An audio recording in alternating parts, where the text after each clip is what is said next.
Hi friends, నేను మీ జిల్లి మెల్లమ్మని. Welcome to my channel.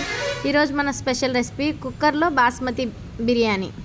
దానికి కావాల్సిన ఐటమ్స్ జీడిపప్పు, లవంగం, మొగ్గ, చెక్క, ఆకు కట్ చేసుకున్న తర్వాత పొయ్యి మీద ప్యాన్ పెట్టేసుకుని మనం తీసుకున్న పలావ్ సరుకులన్నీ అందులో వేసి బాగా దోరవేపు వచ్చే వరకు వేయించేసిన తర్వాత మనం తీసుకున్న వెజిటేబుల్స్ అన్నీ కూడా కొంచెం దోరవేపు రానివ్వాలి. ఆ తర్వాత మనం బాగా వేయించేసుకున్న తర్వాత ఒక లోటాన్నర వాటర్ అయితే నేను పోసాను అనమాట. వాటర్ బాగా మరిగిపోయిన తర్వాత బియ్యం పోసేసి సరిపడినంత ఉప్పు, గార్లిష్ కోసం కొంచెం కొత్తిమీర వేసుకుని హైలో 2 విజిల్స్ వస్తే సరిపోతుంది. వేడి వేడి ఎమ్మి బాస్మతి బిర్యానీ రెడీ. నా వీడియోస్ నచ్చితే ఫాలో చేసి, లైక్ చేసి, సబ్స్క్రైబ్ చేయండి. మీకు ఎలాంటి ఐటమ్స్ కావాలో కామెంట్ సెక్షన్లో కామెంట్ చేయండి. Bye bye friends.